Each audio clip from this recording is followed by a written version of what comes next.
We are once again. Good afternoon, everyone. It's Thursday, July 9th. This is Finding the Advaita, or the Non-Dual in A Course in Miracles. We just listened today to a podcast that was an interview with Carol Howe. One of the first things she said in the interview was that the Course is non-dual. And for those that don't know who Carol Howe is, she was one of the original group of Course in Miracles teachers. She taught with William Thetford um, and all the other, the original gang of disciples, I guess you could call them. Brilliant woman, really smart, really clear teacher, and that is what she began the podcast with.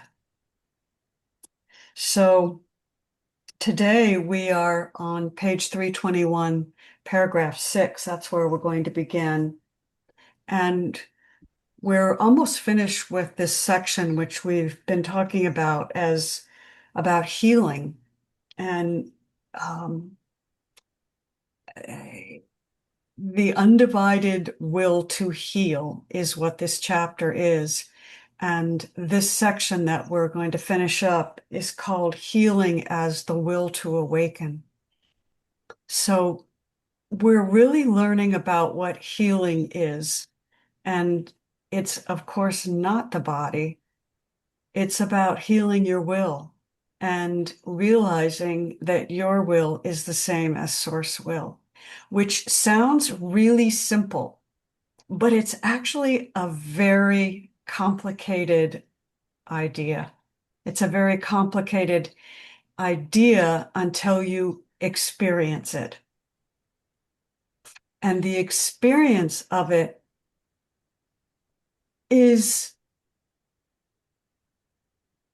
as the ego likes to make it, it can seem very complicated because the choice to align your will with source will seems to happen across many circumstances and across past, present, and future.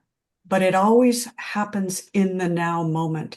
And in some ways, the choice to just be present in the now moment is a choice to remain undivided, to remain with the will of Source.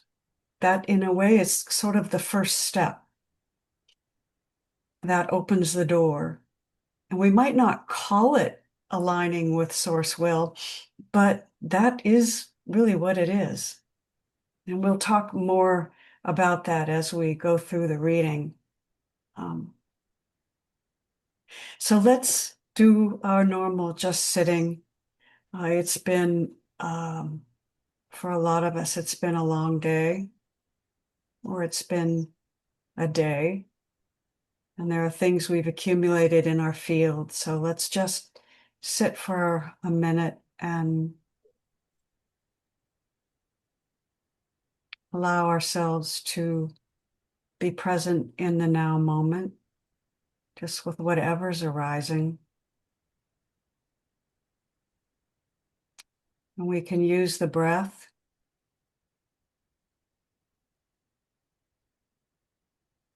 The breath is one of the first things that we are moved to do, is to take that in breath. And one of the last things we will do is exhale in the out breath. And so many things seem to happen between that first in breath and that last out breath. And yet it's all really just one breath.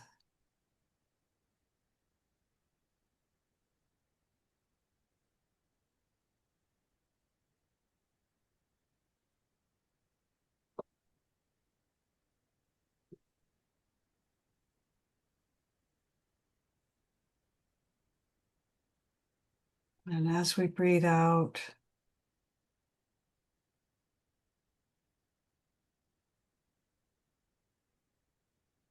let's just agree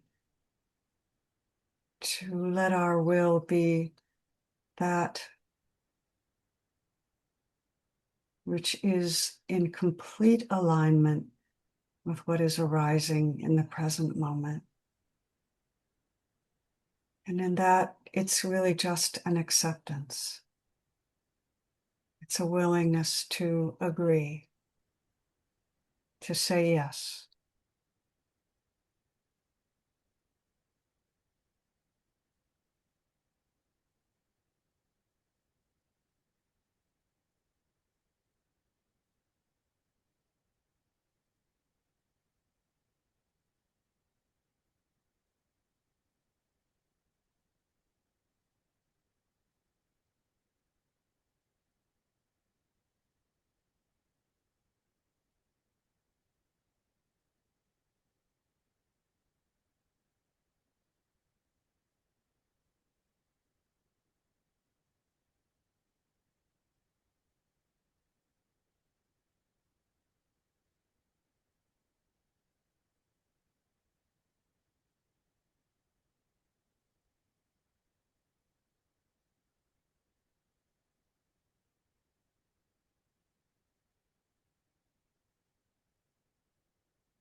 And so the impulse comes to gather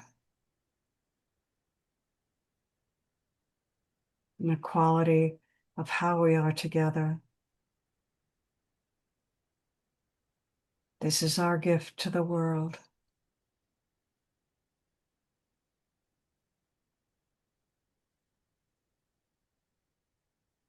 The purpose of every gathering is discovered in the gathering, but it is always to recognize beauty,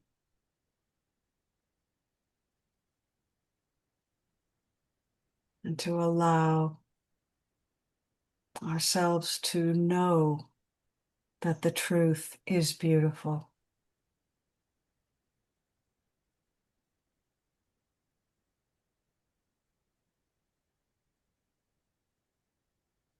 We listen, we converse out of every particle of our being. It is all alive. We are alive now.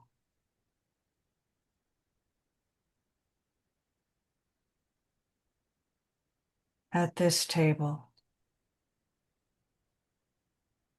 know yourself welcome to this empty table, a shared place, a cleared place where something new can happen.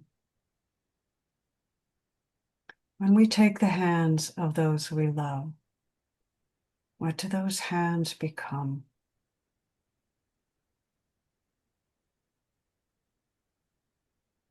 Let us share the word. Let us share our being and know yourself. Welcome, and please receive my gratitude for your presence here.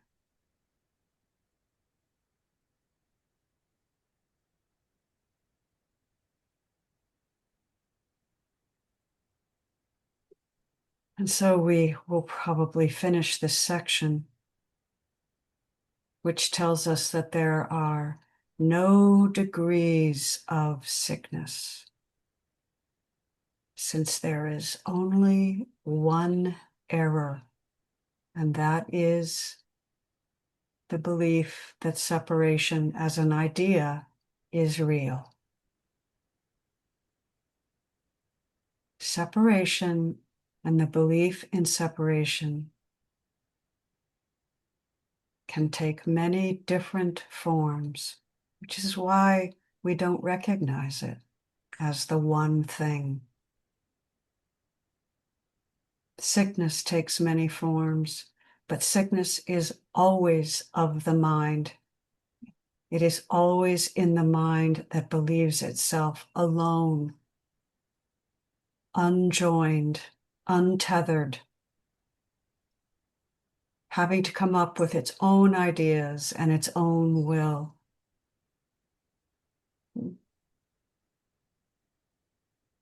So let's see if we can finish this chapter and move on to the next, which takes us more deeply into forgiveness as an energetic force, which it compares to the energy we expend on fear. Forgiveness reinvigorates. Fear sucks the energy out of us, or it appears to. And we're also going to learn, probably not this week, but maybe next, that creation is communication with Source. And we'll take a look at what that looks like. That's just one sentence. Creation is communication with Source. What does that mean? We'll take a look at that. But maybe Chuck would start us off on paragraph 6 on page 321. Can you start us off, Chuck? I'll be happy to. Just Okay. 6. You just want me to read 6? Sorry. Yes. Read 6 and 7 and 8. Oh, How 6, about 7, that? and 8. 6, 7, and 8, if you're comfortable with that. I will do it to the best that I'm able. All Uh, right. all righty. Starting with 6. Healing is release from fear of waking and the substitution of the will to wake. The will to wake is the will to love, since all healing involves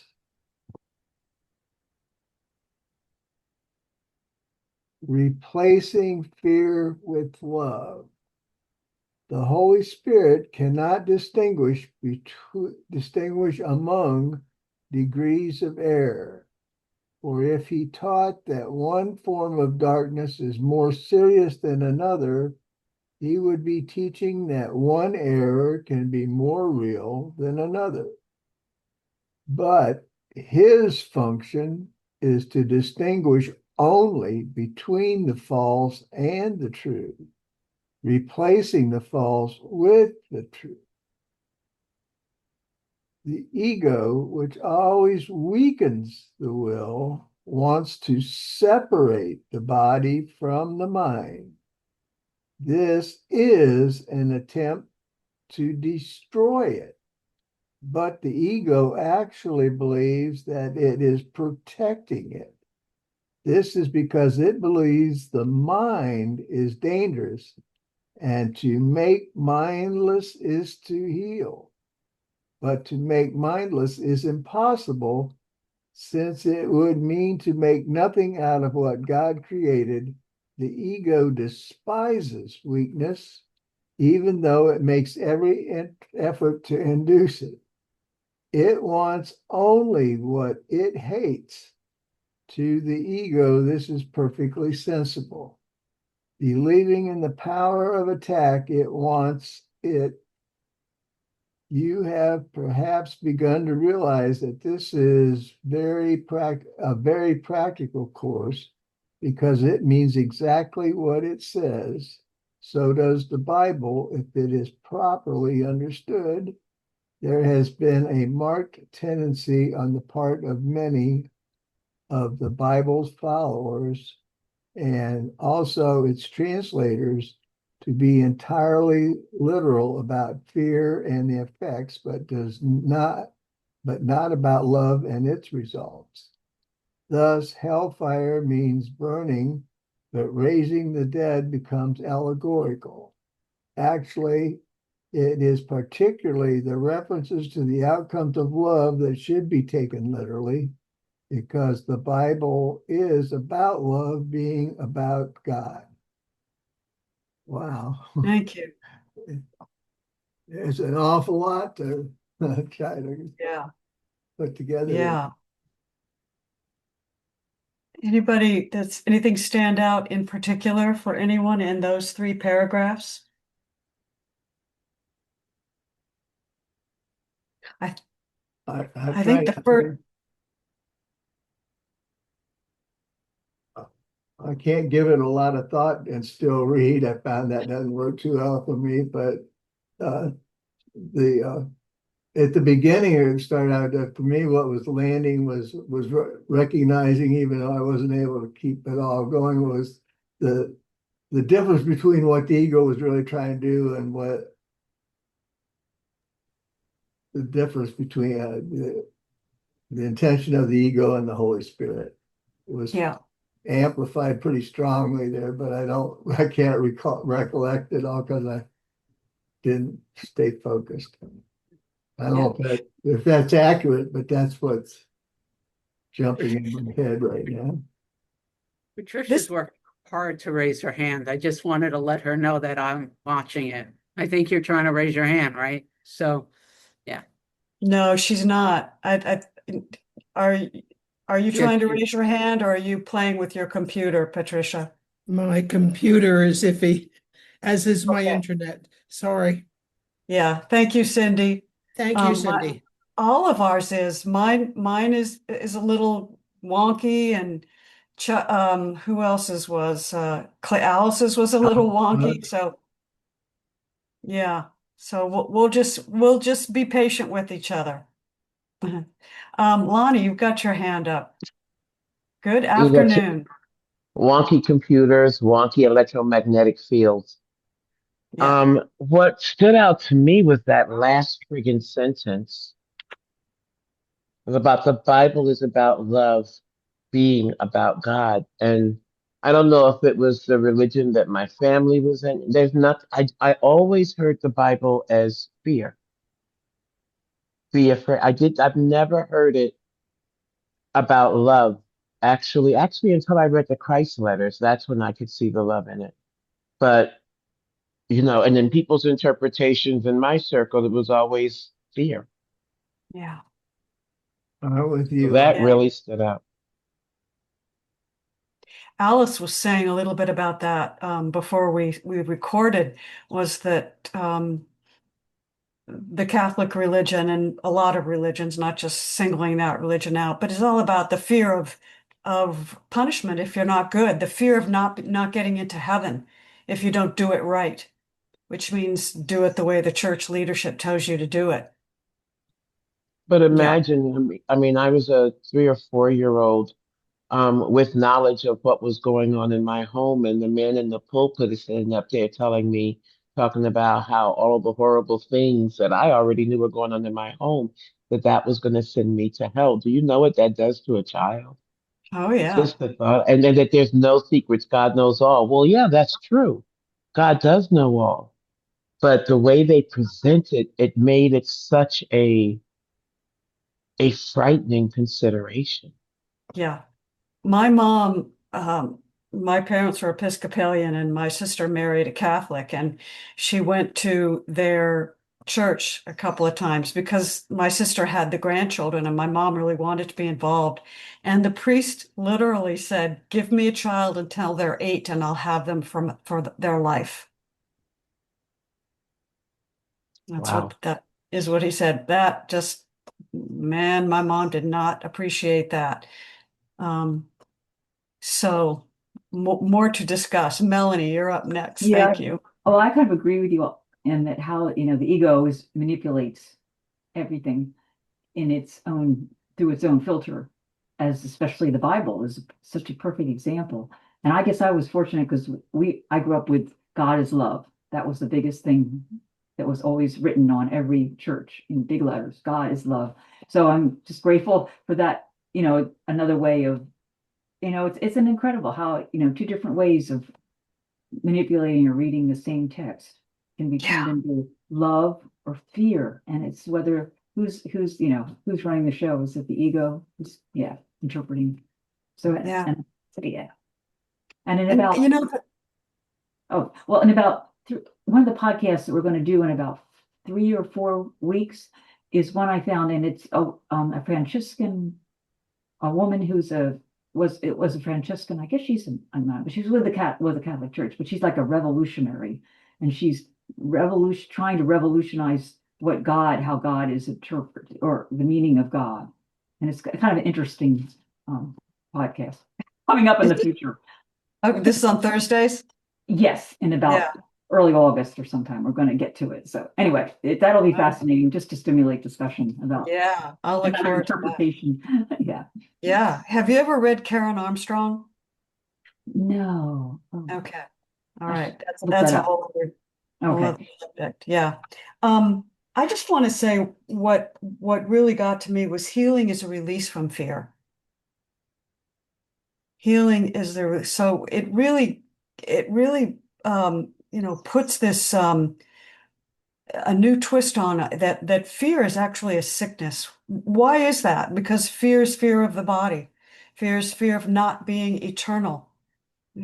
Fear is the belief that I'm not eternal and that I'm not connected to God, that I am not God's being, right? And so the release of that fear is healing, or the beginning of healing. It opens the door to healing. And then, the ego, which always weakens the will. It always weakens the will. And because the ego thrives on chaos and confusion. And so, and like, I always want to remind us, as maybe Carol's going to do in just a minute, but that the ego is just an idea. It isn't real. It's just an idea that seems to have taken form. Yeah. Can I read? I want to read this line really quick. The Holy Okay. Spirit cannot distinguish among degrees of error, for if he taught that one form of sickness is more serious than another, he would be teaching that one error can be more real than another. But his function is to distinguish only between the false and true, replacing the false with the true. Yes. Yeah. So it's really just one healing, which is ending the belief in separation. Thank you, May. Is that another talk about what isn't there? Is there no order of difficulty or something? Is that the same thought? I was thinking about that too. I think it is, or at least it's very tangibly connected. Yeah. How so? Because there's no order of difficulty in miracles, and the miracle is the recognition of corrected perception. And yeah, it's all May, you are just adorable. I love that. Yeah, some of this is beyond words, isn't it? I mean, sometimes a miracle it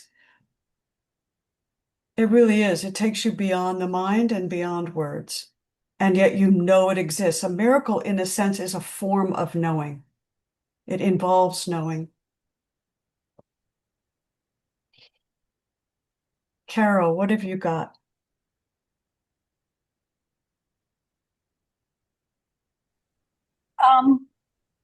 Thanks for that, May. It was like, whoo. The Holy Spirit cannot distinguish among degrees of error, and how this course establishes that there are no errors in reality. I remember the first time I heard that from John Mundy. had a whole big diagram about that, and there are absolutely no mistakes. And that's always felt that way here. And but what I was going to say was that healing is a release from the fear of waking and the substitution of the will to wake. And this world, the experience of being in this world from the get-go, it's an experience of fear. Yes, it is. It's absolutely, and it's at every different possible way.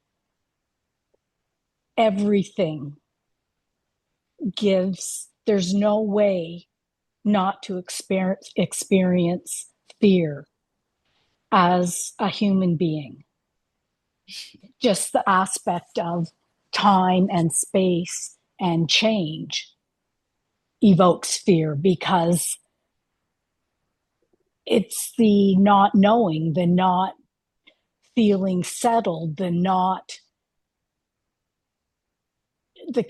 all of it. There's just nothing that does not bring the experience of fear.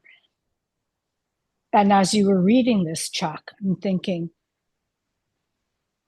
I mean, I know they're all concepts and everything, but the experience of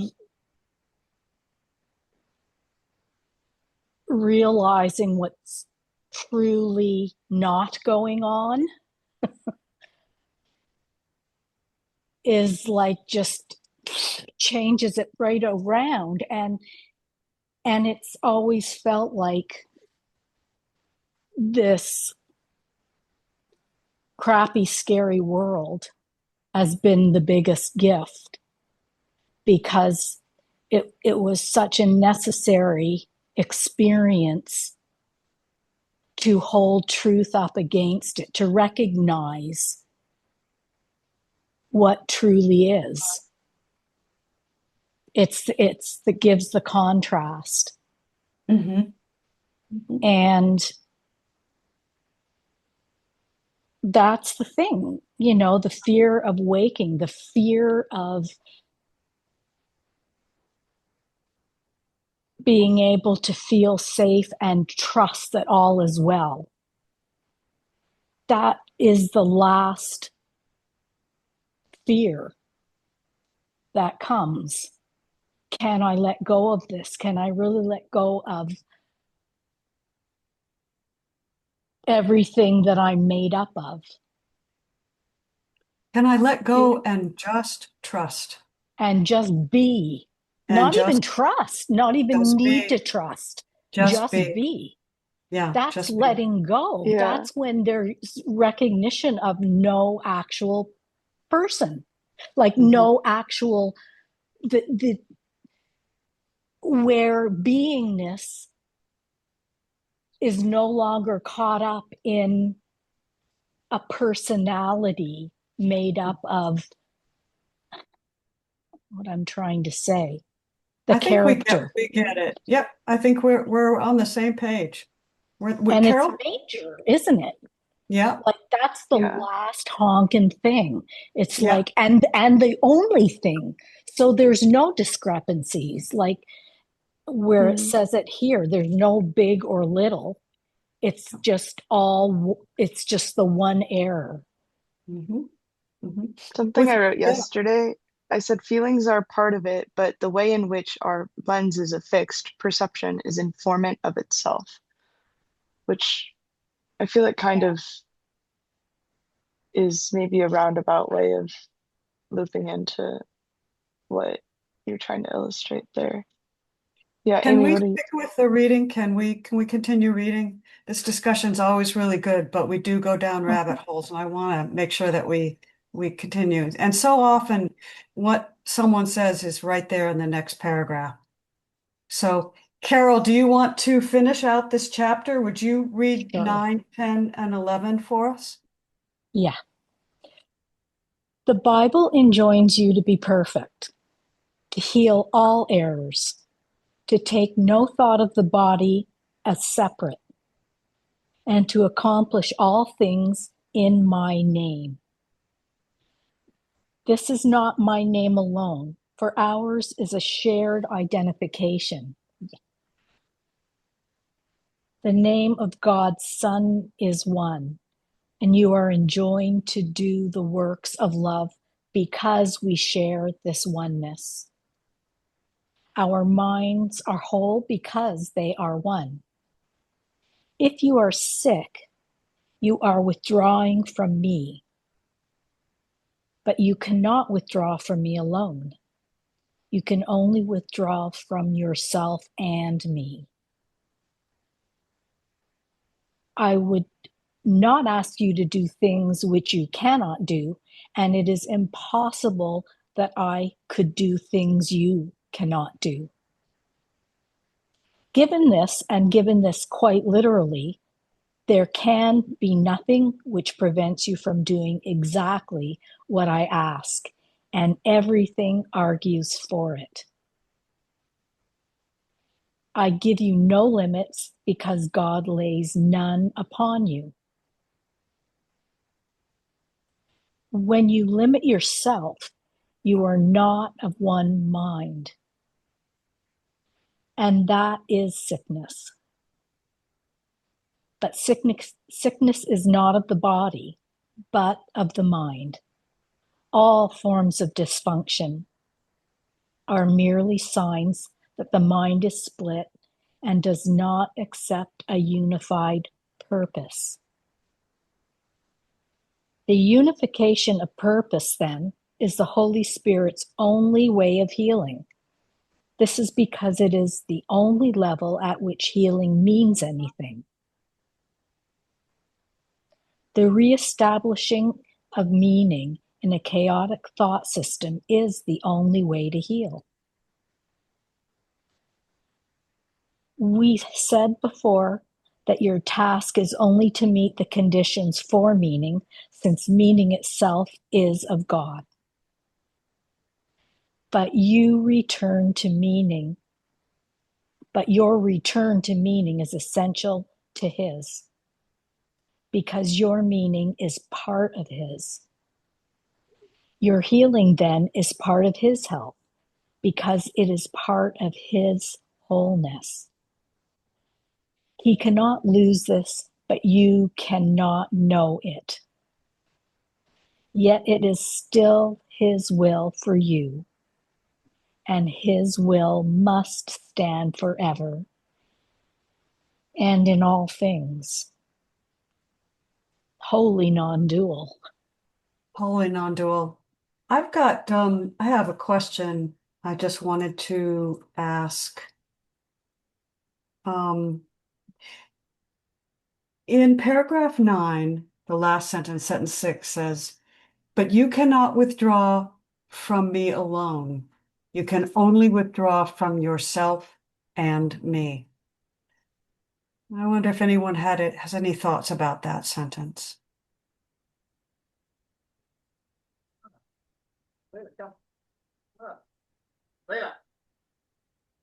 There's only one. There's only one. Thank you. Thank you. And there was one more, and this was in paragraph 11. Paragraph 11, sentence 4. We said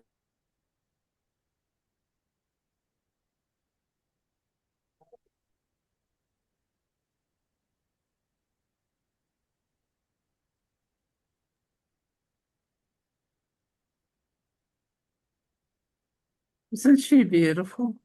She is.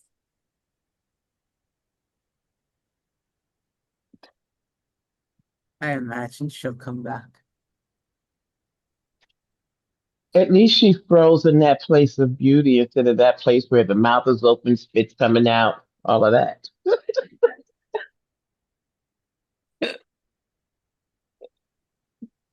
A gentle profile. There she is. And you're back. We were discussing your beauty.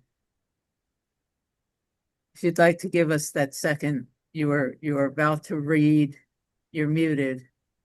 You're about to read the line from paragraph 11. Okay. I'll do that in a second, but you go ahead and speak first, Cindy. Well, I was just moving back to the sentence that said, if you are sick, you are withdrawing from me. Right? But you cannot withdraw from me alone. You can only withdraw from yourself and me. Yep. So I've been sitting, and I don't have answers to this because, there are signs of physical whatever, but I've literally been quietly sitting with the conceptual understanding of what it means to be sick. Not attempting, and this teaching is pretty adamant that it's only the mind that can be sick, and the body is an extension of the mind, right? So if the body is showing these signs of disease and it's causing an upset, what is it that is sick? And I really don't have any answers, and it's just literally something I'm sitting with as there are different body aches and pains, and there's no watching the mind attempt to justify physical experience and then being really quiet around it and coming back to teachings like this. There's no answer, just highlighting the fact that it says that if you're experiencing sickness, you're separate from me, but you can't be separate from me, right? Because there's only oneness. So there's a interesting loop there that's creating, like, even as I say it out loud, there's a dizziness that occurs in my space. Yeah. You can Are we only the body? Are we the body? Are we the body mind? Or are we beyond that? If I am having an experience of physical pain, and I'm sitting here in that experience and it feels like a problem to be solved, then that's the experience. And I'm also a student and a teacher of this work. And when I bring those 2 points together, the mind telling me this isn't really happening because I'm not, the body doesn't work for me. Yeah. Yeah, but we experience the body, right? No. It's our apparatus. When I get real quiet and I ask, for whom is this arising?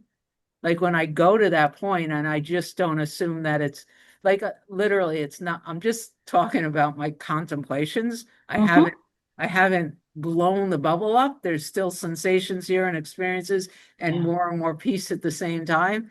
But it's something that I am enjoying contemplating. Like sitting here saying, according to this teaching, there's a fundamental statement. And Melanie's a great one for this conversation, right? Because she grew up with this work, this understanding that physical illness is a mind issue. And when we clear the mind, the physical stuff goes away, right? I mean, As a Christian Scientist. Yeah. Yeah. Some people might not know that, Cindy. Right. So there's an interpretation of these lines that bring me to that same place. And yet the Course also says that if you're sick, even though medicine is magic, take the magic, right? Because you can't learn in pain and suffering, right? You can only learn in peace. Yeah. There's no judge. Yeah. I wasn't like, I was literally just talking about what's going on here, what it's. Yeah. And I know Mel has something to say, and so does Lonnie, and so does Patricia. But I just want to say there is a group consciousness, right? Or not group consciousness. There's a group mentality, a group awareness. And so sickness, even though the individual may understand clearly that they are not a body, the group, the energy of the group believing in separation is still present. The fan is still turning. That's what I really wanted to say. The fan is still turning.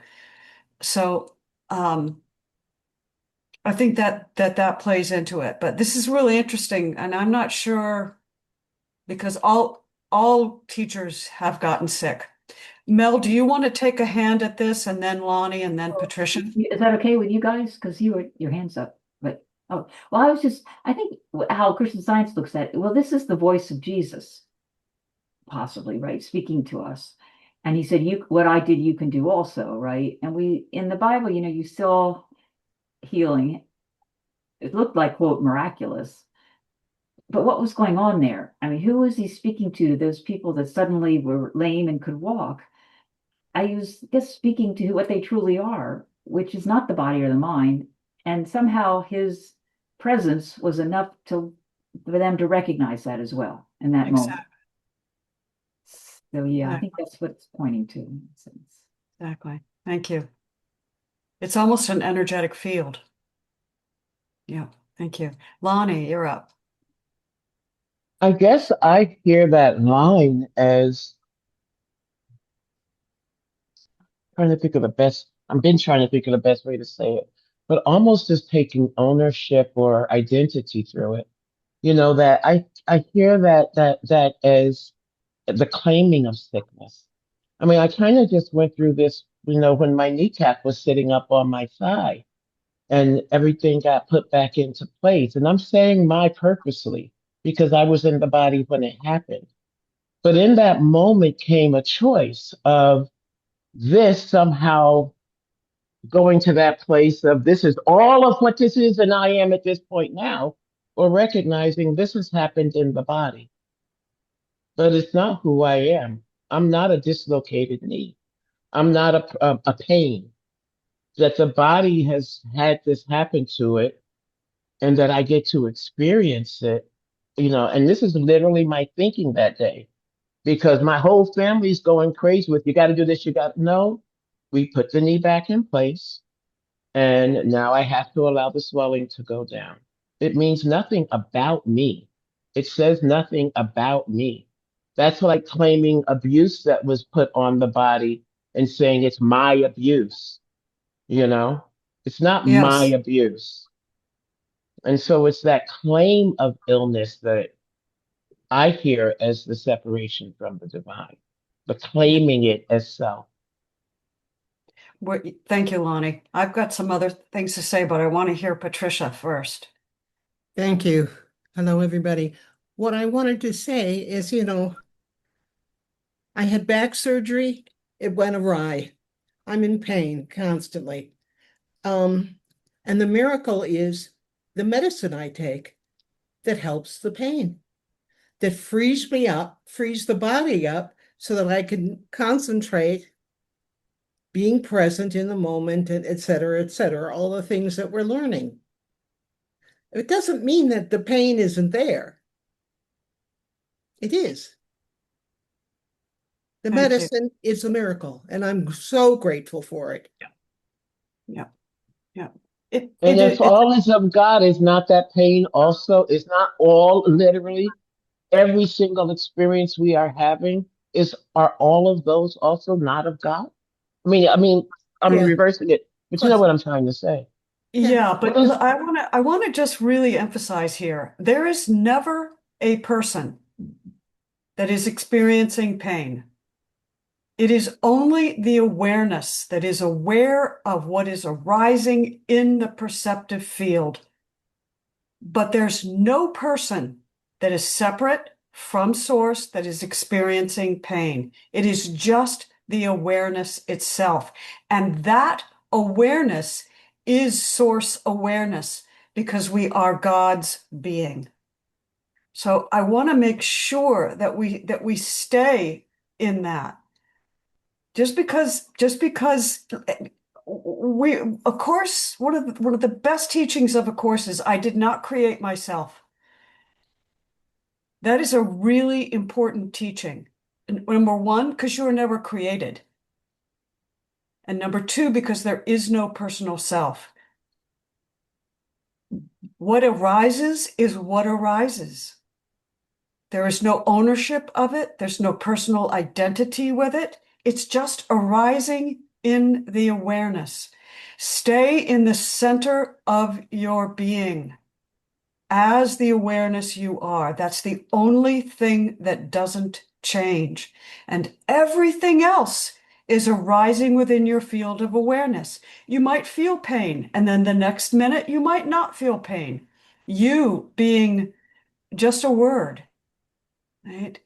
I just want to really pull us back into this. There is no separate entity that is feeling anything. It's just an experience arising in awareness that we call pain.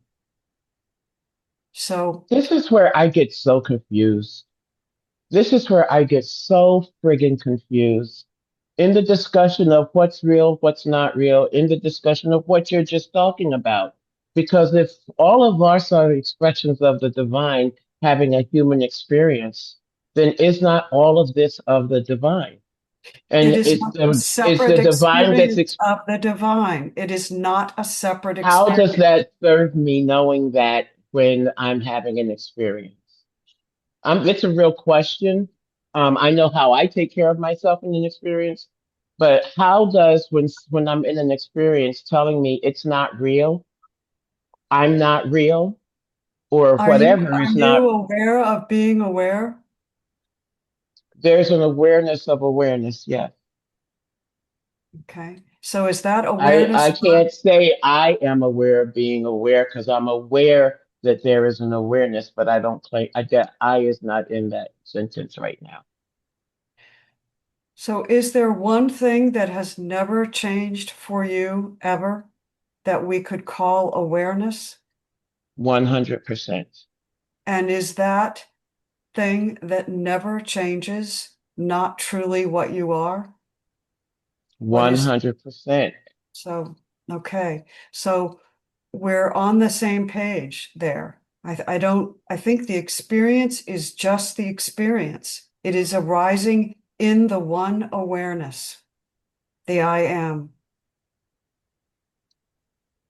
It's just something that brings up an off note the way that it's sometimes the same way when the ego is discussed.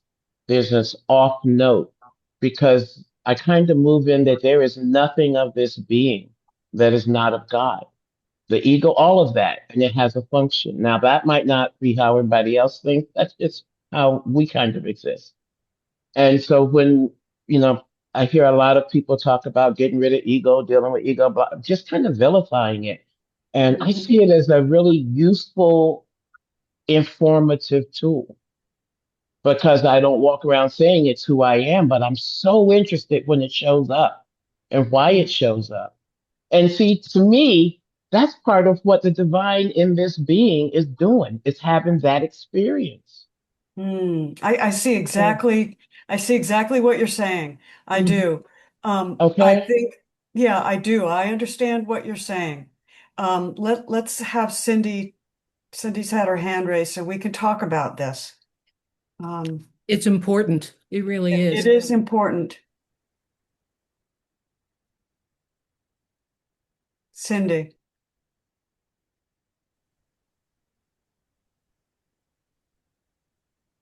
I'm waiting to see what I'm going to say now after.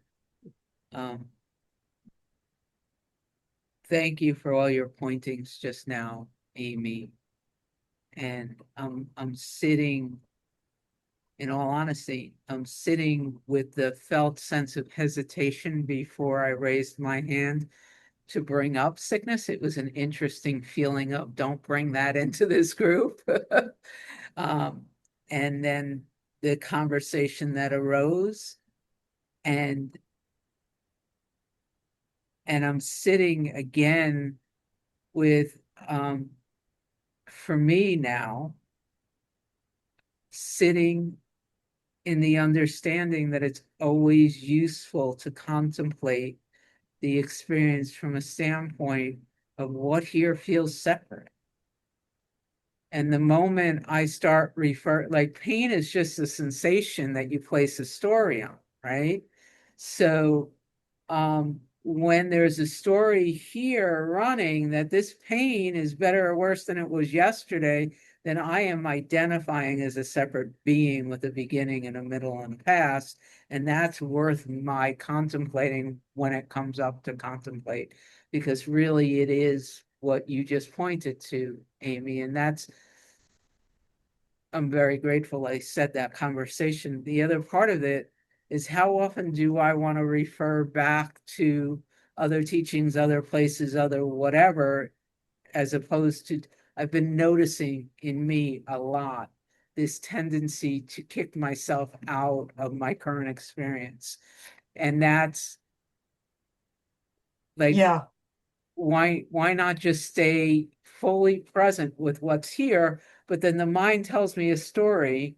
It's a fucked up back surgery. I'm so like, that's a story, right? As opposed to right now, well, it's a story that happened in the past. Right now, there's intense sensation and there's a flow and a medication and being present with what's here. I've got paralysis and like for me, it's the facial paralysis and spasms that'll go all the way from my toe to the top of my head. And I sit with it and I watch how often the mind tells me that this is a result of a broken pelvis and the Bell's palsy. And that takes me into identifying with the body as opposed to just being in the current sensation. So Yeah. I was just trying to come back into the contemplation of what's happening here for me Yeah. and just communicating my experience. Yeah, And I want to thank you, Cindy, for that. I want to stick with what Lonnie raised, because I think it's really important that we understand this. In a sense, there are two parts to recognizing the I am and to resting in the I am. The first part is to recognize what it is that never changes, which is the awareness that we are. If one can recognize, if we recognize that there is something unchanging, constant, ever present, undefinable, luminous, self-luminous, it knows itself, that has always been here. We cannot ever think of a time that it wasn't with us, that it wasn't present as our awareness, as our beingness. We recognize that and we rest in that. And we recognize then that everyone else within our awareness, within our perception, has the same experience. Everyone rests in the knowing I am. And that is love, because we all share it. And that's oneness, because we all have the same shared experience. And then when we rest in that, and we know that, and we are certain of it, and we remember it over and over and over again. And I say remember, because we are remembering ourselves as that one that is aware. Then we turn. That requires going inward. That requires saying no to the world and going in and resting inside in that awareness and that stillness. And when that becomes stabilized, and it may happen a million times in one lifetime, quote unquote, we may have to do that 1,000 times a day. Then when we are resting there, we turn and we go back out into the manyness of the one. And we can appreciate that is God expressing as the tree. That is God expressing as that person. That is God expressing within this awareness as an emotion that is arising. But it is never what I truly am. Ever.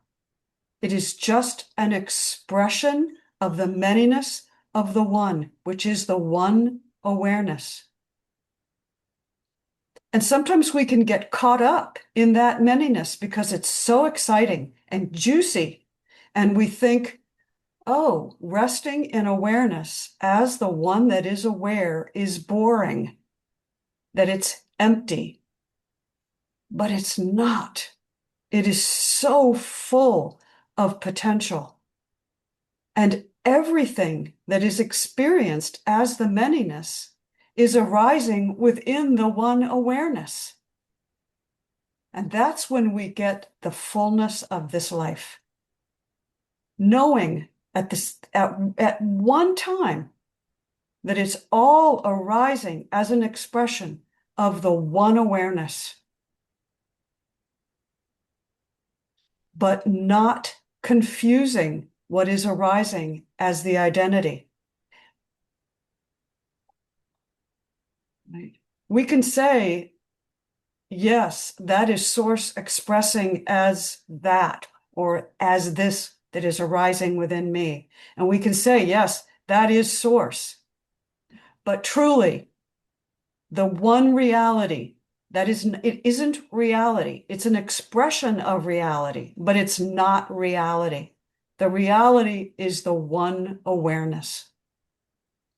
And yes, it is arising within the one reality of awareness, but it isn't the reality itself. And so we have to be really clear about that. We can enjoy the innumerable expressions of the oneness,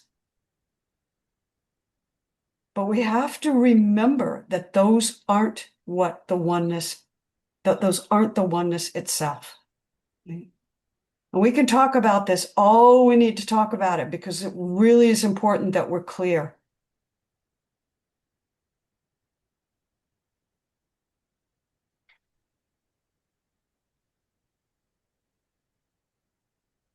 The manyness is so enjoyable until it's not, until we are stabilized as the one awareness. We will vacillate between good and bad all the time. We'll enjoy the excitement. We'll enjoy the egoic experience. And then it won't. Yes, all the variables, all the manyness of the one. Right?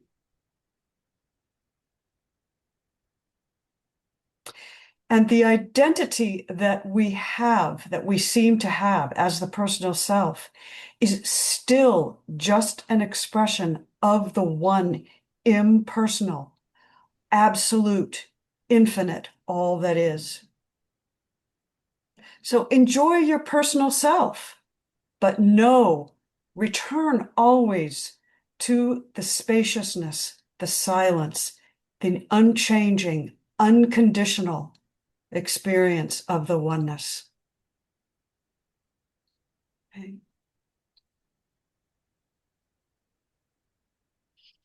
Cindy, you're going to close us out. Yeah, it's just a quote from the guides. Every time I hear them say it, I think about this conversation. They say everything is God simply is, everything is God. And held within that fear, they use fear. Fear is the idea that there is no God. So it too is God, but it is the experience of not God, held within God, and that's not God's Exactly. choice. No, all that is holds everything, even the idea of its opposite.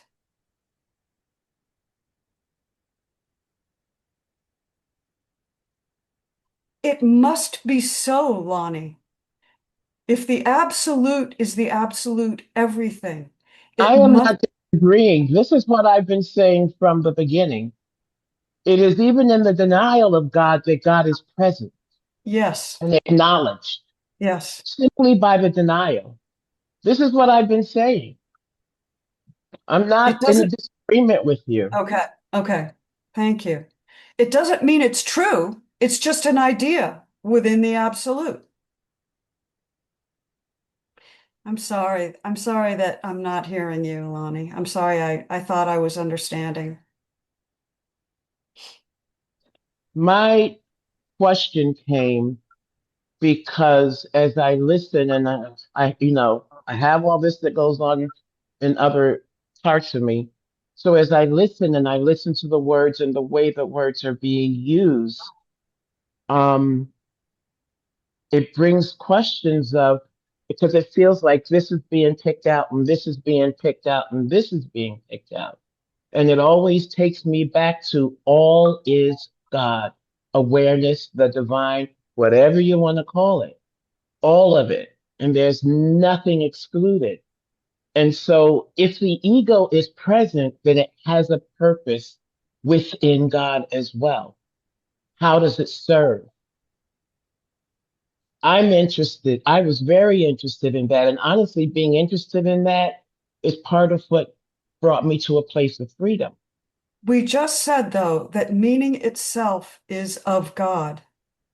Meaning itself is of God. But So, when we listen to the words that human beings use, those words don't always match that. Even human beings who already know the truth. absolutely, that's we got one foot in and one foot out all the time. Yeah. That's why part of why I said even the most respected spiritual teachers got sick. They're not still in the body, right? They left the body, you know. But who's to say the sickness is what made them leave the body? Who's to Who's to say? say that if it wasn't just Say. time for them to leave because they had done what they did? It just is. It just is, right? But human beings are so quick to attach a story, attach a reason, so I can know what I think I know. I don't know a damn thing. Yeah. Not one. But I'm curious to find out in every moment. Okay. Well, let's take any last questions or any last thoughts. I saw May, did you want to say something or This was good. Um, I don't know. I think I don't know. I mean I was what I was trying to find was I was writing I don't know yesterday, but like in the Apple font, like a bunch. It's reversed on my screen right now, but I don't know. It's a very good place to start. And we start again and again and again constantly, which yes. is really cool. And it's it's a blessing to be able to just bounce bounce the bouncy ball around with you I mean, guys. if we're really, really speaking in the non-dual tradition, there is no meaning in anything except being. Mm. And there is no way that any human can really understand what anything means. Our meaning is to be the flow of source. That's all our meaning is. That's it. Find your meaning there. Accept it. Have fun with it. Know you're the eternal absolute. And all that arises is arising because it's arising, right? It's just the movement of source. That's In the all it is. variability of our tangible That's all it tangible, is. yeah, Yes, experience. that's Yeah. all it is. And of And all it's of the living beings on the planet, we're the only ones questioning that. maybe Plants aren't questioning what the meaning of life is. Squirrels aren't. I am Lions not a are. plant. I am not a plant. I do not know. I don't know, Lonnie. I'm going to go with your I don't know, right? I'll go there too. Yeah. Oh my goodness. Well, next week we're going to start on a new chapter, the plan of forgiveness, which is I think why forgiveness is our function here. Forgiveness is going with the flow. That's really what forgiveness is. It's saying okay to everything. It's allowing. That's really what forgiveness is. So thank you for being here. I'll read our closing invocation and then we'll move on into tomorrow. We'll meet at 10 with and Carol, I really wish you could join us more. And we should join us Thursdays at noon. That As we do. I've been dying to do that from since Cindy started this. And it's just like, I don't know if my body and my mind can take 6 hours in a row of not duality. All But right. that is the one that I'm just like drooling for. Yeah. And it's of course Well, on my most busy day. But things end up working out the way they need to work yeah. out. And And you can always listen to the replays. yeah, I know I could do that, but it's not the same. I hear you. I'd really like to be here with you all. And I think that is going to come to pass because it's All just right. what really interests me. It's an ongoing invitation. And so Yeah. we say, come, come, whoever you are, wanderer, fire worshiper, lover of leaving. This is not a caravan of despair. This is not a caravan of despair. This is a caravan of freedom. This is a caravan of openness. This is a caravan of loving and acceptance. This is a caravan of pure being. It's a caravan of dignity and of respect. It does not matter that you have broken your vows 1,000 times. You're always welcome in this caravan. Always. So go break your vows, and we'll see you tomorrow. We'll see you same time next week. Still come and yet again. Thank you all.